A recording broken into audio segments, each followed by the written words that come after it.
पश्चिमी दिल्ली के मादिकपुर इलाके में रहने वाला 28 वर्षीय मेहताब प्रॉपर्टी डीलिंग का काम करता था। वह रात 9-10 बजे तक अक्सर घर आ जाता था। 3 अगस्त 2014 को नियत समय पर न तो वह घर आया और न ही उसका फोन मिल रहा था। इससे घर वाले बहुत परेशान हो गए। बड़े भाई मेहराज खान ने मेहताब के जानने वाले कई लोगों को फ़ोन किया, लेकिन किसी से भी उसके बारे में जानकारी नहीं मिली। उस समय आधी रात बीत चुकी थी। इतनी रात में उसे कहाँ ढूंढा जाए, यह बात वह समझ नहीं पा रहे थे। मेहताब की चिंता में घर वालों को रात भर नींद नहीं आई। अगले दिन 4 अगस्त को मेहराज खान पुलिस चौकी मादिकपुर पहुंच गया।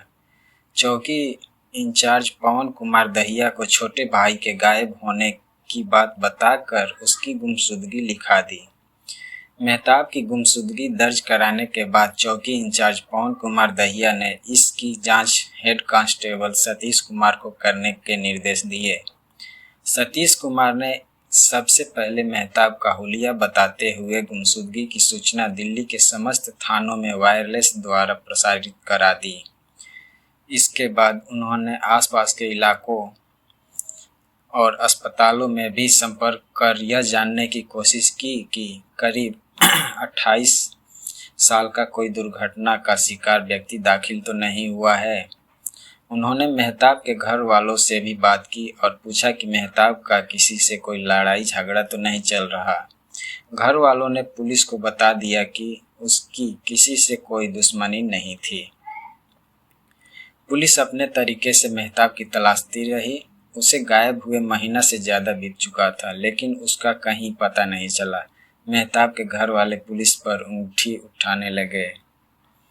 उन्होंने पंजाबी बाग इलाके के एसपी हरचरण वर्मा से मुलाकात कर मेहताब खान के गायब होने और जांच अधिकारी की निष्क्रियता की बात बताई। मादिकपुर पुलिस चौकी थाना पंजाबी बाग के अंतर्गत आती है, इसलिए एसपी हरचरण वर्मा ने इस मामले में अज्ञात लोगों के खिलाफ अपहरण की रिपोर्ट दर्ज करने के निर्देश पंजाबी बाग के थाना प्रभारी ईश्वर सिंह को दिए।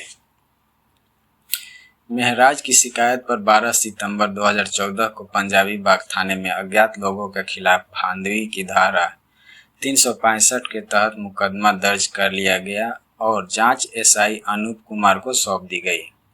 मेहताब के महीने भर से गायब होने की जानकारी पश्चिमी दिल्ली के अतिरिक्त आयुक्त रणवीर सिंह को मिली तो उन्होंने एसपी हरचरण वर्मा के नेतृत्व में एक पुलिस टीम बनाई, जिसमें इंस्पेक्टर राजीव बिमल, एसआई पवन कुमार दहिया, अनूप कुमार, हेड कांस्टेबल सतीश कुमार, अजीत, सुजीत, कुलदीप, महिला कांस्टेबल अंजू बाला आदि को शामिल किया गया। रिपोर्ट दर्ज होते ही पुलिस सक्रिय हो गई। पुलिस ने मेहताब के फ़ोन की कॉल डिटेल्स निकलवाई। कॉल डिटेल्स का अध्ययन करने पर पता चला कि जिस दिन मेहताब गायब हुआ था उसी दिन उसके मोबाइल पर आइडिया कंपनी के एक नंबर से सुबह 10:30 बजे कॉल आई थी। इसके अलावा इसी नंबर पर मेहताब की 10-15 बार रोजाना बात होती थी। इससे यह लगा कि मेहताब के उस व्यक्ति से नज़दीकी संबंध रहे होंगे, तभी तो उससे इतनी बात होती थी। पुलिस अब उस शख्स से मिलना चाहती थी। पुलिस ने उस फ़ोन नंबर को मिलाया तो वह भी स्विच ऑफ मिला। संबंधित फ़ोन कंपनी से फ़ोन धारक का पता निकलवाया तो पता चला कि वह नंबर बिहार के तौहीर नाम के व्यक्ति की आईडी पर लिया गया था और यह नंबर 28 जून को एक्टिवेट हुआ था। पुलिस ने जब जांच की तो बिहार का यह पता फर्जी पाया गया। इस जांच में पुलिस टीम को यह भी जानकारी मिली कि उक्त फ़ोन नंबर IMEI नंबर के फ़ोन में चल रहा था। पुलिस टीम ने अब यह जानने की कोशिश की कि इस IMEI नंबर के फ़ोन में 28 जून 2014 से पहले किस नंबर का सिम एक्टिव था। पुलिस टीम इस काम में दिन रात एक करते हुए जुटी हुई थी। टीम को जांच में यह पता लग गया कि 28 जून से पहले उस फ़ोन में किस नंबर का सिम काम कर रहा था। जांच में पता चला कि वह नंबर दिल्ली के वजीराबाद गांव के रहने वाले आसिफ खान पुत्र इनाम खान के नाम से लिया गया था। आसिफ खान से पूछताछ करने के बाद पुलिस उस शख्स तक पहुंच सकती थी जिसकी मेहताब खान से रोजाना 10-15 बार बातें होती थी। आसिफ के पास जाने से पहले इंस्पेक्टर राजीव बिमल ने मेहताब के भाई महराज से पूछा कि क्या वह वजीराबाद गांव में रहने वाले किसी आसिफ खान नाम के व्यक्ति को जानता है। आसिफ का नाम सुनते ही महराज चौंक गया। आसिफ को भला वह कैसे भूल सकता था। उसने आसिफ की पूरी कहानी इंस्पेक्टर राजीव बिमल को सुना दी। उससे पता चला कि मेहताब आसिफ खान का दूर के रिश्ते का चचेरा भाई है। आसिफ पहले मादिकपुर में ही रहता था। करीब 3 साल पहले की बात है। मेहताब के चचेरे भाई साने आलम की बहन मुमताज का आसिफ के भतीजे रवीश खान से चक्कर चल रहा था। कुछ दिनों बाद वह मुमताज को लेकर भाग गया। यह बात मेहताब और उसके भाइयों को पता चली तो वे सब शिकायत करने आसिफ खान के घर पहुंचे। साने आलम और मेहताब गुस्से में थे। शिकायत के दौरान ही दोनों ओर से गर्मागर्मी हो गई। तब उन लोगों ने आसिफ खान की जमकर पिटाई की। जिस तरह मोहल्ले में आसिफ की बेइज्जती हुई उसे देखते हुए उसने वहां रहने का विचार ही छोड़ दिया। उसने अपना मादिकपुर का मकान बेच दिया और दिल्ली के ही वजीराबाद गांव में मकान खरीदकर रहने लगा। वहीं पर वह प्रॉपर्टी डीलिंग का धंधा करने लगा। तब से वह वजीराबाद में ही रह रहा था। उधर मुमताज और रवीश खान ने भी निकाह कर लिया। महराज से बात करने के बाद इंस्पेक्टर राजीव विमल को लगा कि कहीं अपमान का बदला लेने के लिए आसिफ ने मेहताब के साथ कोई साजिश तो नहीं रची। मादिकपुर के चौकी इंचार्ज पवन कुमार दहिया के नेतृत्व में 13 सितंबर को एक पुलिस टीम आसिफ खान के वजीराबाद गांव स्थित पर घर रवाना कर दी। आसिफ खान घर पर ही मिल गया। उसे हिरासत में ले लिया। थाने पहुंचकर पुलिस ने मेहताब खान की गुमशुदगी के बारे में उससे पूछताछ की। आसिफ खान पहले तो मेहताब के बारे में अनभिज्ञता जताते हुए पुलिस को गुमराह करता रहा, लेकिन पुलिस ने जब उससे सख्ती से पूछताछ की तो उसे सच्चाई बताने के लिए मजबूर होना पड़ा। उसने बताया कि उसने अपने साथियों के साथ मिलकर उसकी हत्या करके लाश गंग नहर में फेंक दी थी। उसने अपने चचेरे भाई की हत्या क्यों की पूछने पर आसिफ ने पुलिस को मेहताब की हत्या करने की जो कहानी बताई। जानने के लिए वीडियो में लास्ट तक बने रहें और आप कहां से वीडियो देख रहे हैं कमेंट करना ना भूलें। तो चलिए शुरू करते हैं।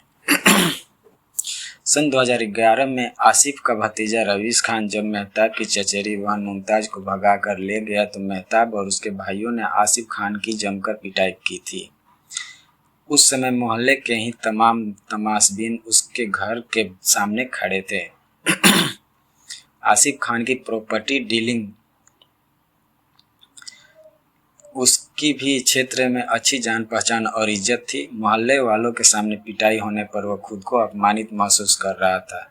इस बेइज्जती की तीर ने आसिफ के दिल को इतना जख्मी कर दिया कि उसने उसी समय तय कर लिया कि वह मेहताब से इसका बदला जरूर लेगा। इस घटना के 15-20 दिनों बाद आसिफ ने मादिकपुर वाला मकान बेचकर दिल्ली के वजीराबाद गांव में एक मकान खरीद लिया और वहीं पर प्रॉपर्टी डीलिंग का काम करने लगा। वजीराबाद गांव में आसिफ के घर के पास ही जाहिद उर्फ सलमान रहता था। पड़ोस में रहने की वजह से आसिफ की जाहिद से दोस्ती हो गई। बाद में वह आसिफ के साथ ही प्रॉपर्टी डीलिंग का काम करने लगा। मादिकपुर छोड़ने के बाद भी आसिफ महराज से मिले अपमान को नहीं भूला था। उसी दौरान जाहिद की मार्फत आसिफ की शाहरुख से मुलाकात हुई। शाहरुख दिल्ली के शास्त्री पार्क इलाके का रहने वाला था। उसकी ताले बेचने की दुकान थी। शाहरुख जाहिद का दोस्त था। तीनों साथ साथ खाते पीते थे। खाते पीते समय आसिफ अपने मन की टीस दोस्तों से जाहिर कर देता था। एक बार की बात है, आसिफ खजूरी खास से कार द्वारा अपने घर लौट रहा था। उसने वजीराबाद पुल के पास यमुना घाट पर एक महिला बैठी थी। 28-30 साल की वह महिला बहुत खूबसूरत थी। वह महिला एकदम अकेली थी। उसे देखकर आसिफ अचानक रुक गया और कार को सड़क किनारे खड़ी करके उसे निहारने लगा। वहां खड़े खड़े यह सोचने लगा कि आखिर यह महिला नदी के घाट पर अकेली क्यों बैठी है। कुछ देर बाद आसिफ खुद ही उसके पास पहुंच गया। उसे देखकर वह महिला घबराई नहीं, बल्कि वह पानी की ओर टकटकी लगाए बैठी रही। आसिफ ने उससे पूछा, मैडम, मैं काफ़ी देर से देख रहा हूँ कि आप इस सुनसान जगह पर अकेली बैठी हैं। वैसे तो मुझे पूछने का कोई हक नहीं, फिर भी मैं जानना चाहता हूँ कि आप यहाँ किस लिए बैठी हैं। मैं बहुत दुखी और परेशान हूँ, इस दुनियादारी से ऊब चुकी हूँ, इसलिए अपनी जीवन लीला खत्म करने के लिए यहाँ आई हूँ, वह महिला बोली। आसिफ खान समझ गया कि यह महिला खुदकुशी करने आई है। वह उसे समझाते हुए बोला, मैडम, खुदकुशी किसी समस्या का समाधान नहीं है। जिंदगी में तमाम तरह की समस्याएं आती हैं, तो ऐसा नहीं कि हम समस्याओं का हल ढूंढने के बजाय आत्महत्या का रास्ता अपनाएं। यदि आप मुझे अपनी समस्या बताएंगी तो हो सकता है कि मैं आपकी कोई हेल्प कर सकूं। आसिफ के पूछने पर उस महिला ने अपना नाम परवीन जहां बताया। उसने बताया कि करीब 3 साल पहले उसके पति की मौत हो गई। उसके पास एक बेटा और एक बेटी है, जिन्हें वह भजनपुरा में अपनी एक जानकार के पास छोड़ आई है। पति के मरने के बाद जैसे तैसे करके वह अपना और बच्चों का पेट भर रही थी, लेकिन अब उसके सामने भूखों मरने की हालत हो गई है। आसिफ ने परवीन को समझा बुझाकर कार में बिठाया और अपने घर ले गया। पति के साथ एक अनजान महिला को देखकर आसिफ की पत्नी चौंक गई। उसने पति से पूछा। आसिफ ने उसे परवीन की सच्चाई बता दी।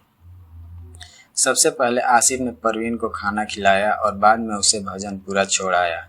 उस समय उसने परवीन को खर्चे आदि के लिए 1000 रुपये भी दे दिए थे। परवीन तो अपनी जीवन लीला समाप्त करने जा रही थी। एक अनजान आदमी ने उसे बचाकर एक नई जिंदगी दी।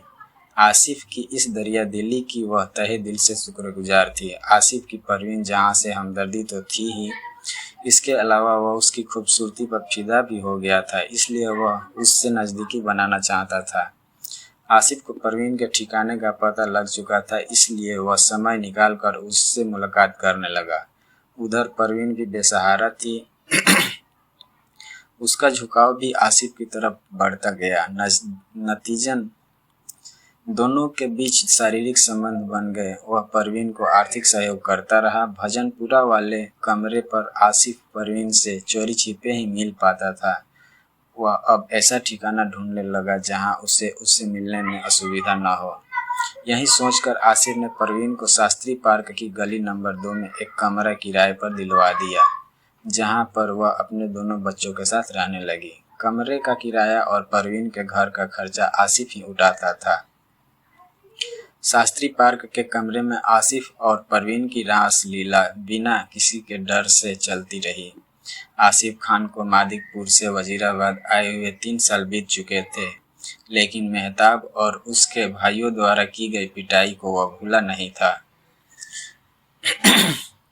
जब भी वह उस घटना को याद करता, अपमान का जख्म फिर से ताज़ा हो जाता था।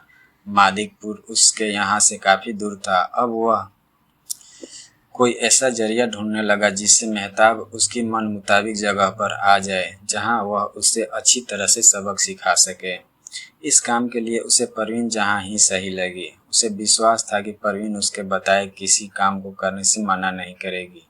इस साल जुलाई के महीने में उसने मेहताब से बदला लेने की बात परवीन जहां को बताई। तब परवीन ने उसे भरोसा दिया कि वह हर तरह से उसकी सहायता करने को तैयार है।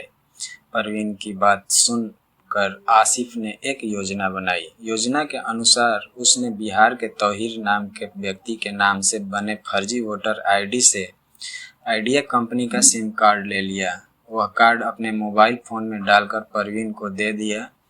इसके अलावा उसने अपने दुश्मन मेहताब का फ़ोन नंबर उसे देते हुए कहा कि वह किसी भी तरह से मेहताब को अपने रूप जाल में फंसा ले। इसके लिए उसने परवीन को 5000 रुपये भी दिए। परवीन के लिए यह काम बहुत आसान था। उसने अगले दिन दोपहर के समय मेहताब को मिस कॉल की। मेहताब उस समय खाली था। बात शुरू हुई तो मेहताब को भी परवीन की बातों में दिलचस्पी आने लगी। उसे उसकी बातें अच्छी लगने लगी। अगले दिन रात के समय परवीन जहां ने मेहताब को फिर फ़ोन किया। चूँकि दोनों का परिचय हो चुका था, इसलिए इधर उधर की बातें करते हुए परवीन बातों का दायरा बढ़ाने लगी। मेहताब भी विवाहित था, वह उसकी बातों के आधार पर ही उसके रूप सौंदर्य की कल्पना करने लगा। इस तरह दोनों के बीच अब रोजाना बातें होने लगी। परवीन उससे जल्द मुलाकात कर अपने हुस्न का दीदार करा देना चाहती थी। इसलिए एक दिन उन्होंने पंजाबी बाग मेट्रो स्टेशन के गेट नंबर 1 पर मुलाकात करने की योजना बना ली। मेहताब मादिकपुर से पंजाबी बाग मेट्रो स्टेशन गेट नंबर 1 पर पहुंच चुका था। वहां पहुंचने पर उसे कोई महिला दिखाई नहीं दी। वह इधर-उधर देखने लगा कि कहीं परवीन आड़ में तो नहीं खड़ी है। इधर-उधर नज़र दौड़ाने के बाद वह नहीं दिखी तो उसने परवीन को फ़ोन किया। परवीन ने बताया कि वह अभी रास्ते में है, 5 मिनट में पंजाबी बाग पहुंच जाएगी। मेहताब वहीं पर खड़ा परवीन का बेड़ी बेसब्री से इंतजार करने लगा। वह मन ही मन सोच रहा था कि पता नहीं परवीन कैसी शक्ल सूरत की होगी। कुछ देर बाद उसे मेट्रो स्टेशन से उतरकर एक महिला आती दिखाई दी, जो गेट नंबर 1 की सीढ़ियों के पास आकर रुक गई। कढ़ाईदार जामुनी रंग का सूट पहने वह महिला बहुत सुंदर थी। अब मेहताब सोचने लगा कि पता नहीं यह परवीन है या कोई और। पुष्टि करने के लिए उसने उसी समय अपने फ़ोन से परवीन का नंबर मिलाया। घंटी बजने के बाद उस महिला ने अपने हाथ में थामे छोटे पर्स से मोबाइल निकाला और बात करने लगी। यह देखकर मेहताब खुश हो गया, क्योंकि परवीन की जैसी कल्पना उसने अपने दिमाग में की थी, वह उससे कहीं ज़्यादा खूबसूरत निकली। दोनों एक दूसरे को देखकर मुस्कुरा पड़े। वहाँ कुछ देर बात करने के बाद मेहताब उसे पंजाबी बाग के एक रेस्टोरेंट में ले गया। वहाँ उसने उसकी खूब खातिरदारी की। पहली मुलाकात से दोनों ही खुश थे। दोनों ने वहाँ खूब बातें की। इसके बाद परवीन वहाँ से मेट्रो द्वारा घर लौट गई। मेहताब से मिलने के बाद परवीन को विश्वास हो गया कि वह अपने मकसद में सफल हो जाएगी। घर लौटने के बाद उसने आसिफ को सारी बातें बता दी। परवीन जहाँ से मिलने के बाद मेहताब के दिल की धड़कनें और तेज हो गई। अब तो जब भी उसे फुर्सत होती, वह परवीन जहाँ का नंबर मिला देता, फिर उनकी काफ़ी देर तक बातें होती रहती। इस तरह दिन में कई कई बार वह फ़ोन पर बतियाते। उनके बीच बातों का दायरा बढ़ता गया। वे एकांत में भी मिलने लगे, जिससे उनके बीच की दूरियां भी मिट गई, यानी उनके बीच शारीरिक संबंध भी बन गए। इसके बाद उनके बीच यह सिलसिला चलता रहा। परवीन ने अपने हुस्न के जाल में मेहताब को पूरी तरह काबू कर लिया था। मेहताब को यह बात पता नहीं थी कि परवीन का असली मकसद क्या है। वह उसे अपनी प्रेमिका समझता था। जुलाई 2014 के अंतिम सप्ताह में परवीन ने आसिफ से कहा, मछली जाल में फंस गई है, अब यह बताओ उसका शिकार कब और कहाँ करना है। परवीन, अभी 29 जुलाई को ईद है। ऐसा करते हैं, ईद के बाद तुम उसे शास्त्री पार्क मेट्रो स्टेशन ले आना, वहाँ से हम उसे कहीं और ले जाएंगे, आसिफ ने उसे बताया। आसिफ खान ने मेहताब से बदला लेने की पूरी योजना बना ली। योजना में उसने अपने दोस्त जाहिद उर्फ सलमान और शाहरुख को भी शामिल कर लिया। 3 अगस्त 2014 को योजना के अनुसार परवीन जहां ने मेहताब को सुबह 10 बजे फ़ोन कर शास्त्री पार्क मेट्रो स्टेशन पर मिलने के लिए बुलाया। मेहताब उससे मिलने के लिए तैयार हो गया। उसने कहा कि वह 1-1:30 बजे तक शास्त्री पार्क मेट्रो स्टेशन पहुंच जाएगा। परवीन ने यह बात आसिफ खान को बता दी। आसिफ ने योजना के अनुसार अपनी Santro car number DL 3CAB 7021 में एक रस्सी का टुकड़ा और जूट की बोरी रख ली। इसके बाद उसने शाहरुख को अपने घर बुलाया। शाहरुख उसके पास पहुंच गया तो उसे कार में बिठाकर वह जाहिद के घर की तरफ चल दिया। जाहिद को उसके घर से बुलाकर उससे भी कार में बैठा लिया। दोनों दोस्तों को लेकर वह दोपहर 12:30 बजे शास्त्री पार्क मेट्रो स्टेशन पहुंच गया। परवीन जहां शास्त्री पार्क में रहती ही थी, वह भी उधर से मेट्रो स्टेशन पहुंच गई। वह मेहताब से फ़ोन द्वारा संपर्क बनाए हुए थी।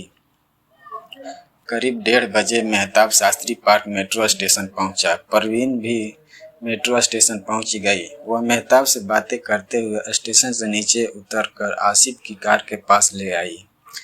जैसे ही मेहताब कार के नज़दीक पहुंचा, जाहिद और शाहरुख ने उसे कार में खींचकर उसका मुंह दबोच लिया, फिर तमंचा दिखाकर उसे चुप रहने को कहा।